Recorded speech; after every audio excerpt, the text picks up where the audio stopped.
Hey everyone, welcome to my latest episode. In this episode, we're going to talk about the fundamental knowledge, which is evaluation context. This is the fundamental knowledge for you to understand how a DAX measure works. Basically, that's the mechanism behind that. In particular, there are two evaluation contexts that we need to understand. First is the filter context, which is this episode, and in the following episode, we're going to talk about row context.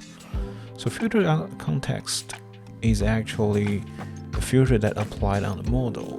When we say apply filter on the model, we're saying after the filter being applied, last record will be returned. So if we look at the model, there's many tables that we need to consider. In today's context, we can only consider three tables: customer, order, and order detail. So when we say filter a model, we're actually saying put a limitation on a particular column and see what's the outcome. For example, in a particular case where the customer, we only look at, for example, 180, the customer ID is 180. When you look at that 180, you actually filter the whole model, because when you put a limitation on 180 for the customer table, it will pass down the filter from the customer to the order.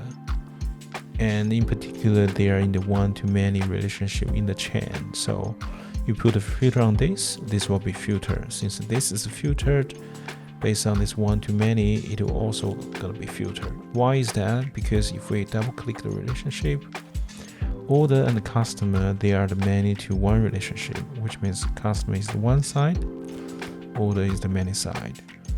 And the filter, which is the cross-filter direction, is single, which means your filter gonna pass from one to many, from customer to the order. And the reason it can propagate down is because these two tables are also in the one to many relationship. That's why when you put an order limitation, it will also filter the order detail. Let's see the action in live. So here we have three tables, which is basically from just a particular column from one table only, and this is the order. And if we look at the order table, we're actually getting information only from the order, right? And for the order detail, we only get information from the order detail. Remember the one we mentioned, 180. So if I put a limitation on the customer table,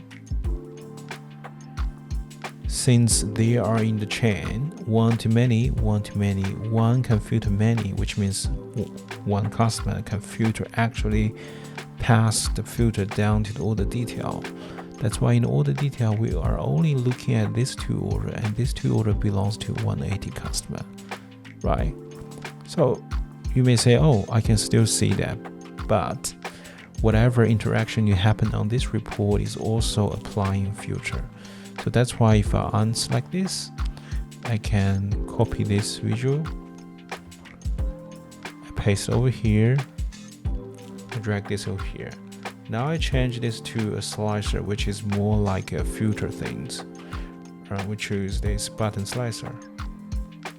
Now if we drag this out, so if now I choose 180, I also filter the whole model, because there's no difference between a slicer and a customer.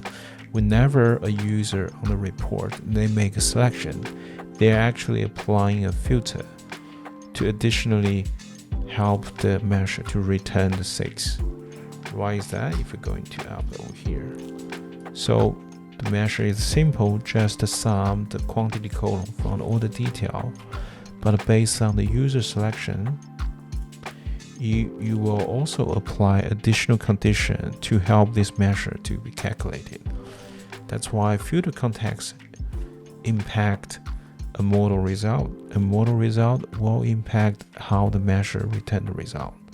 So that's today's episode.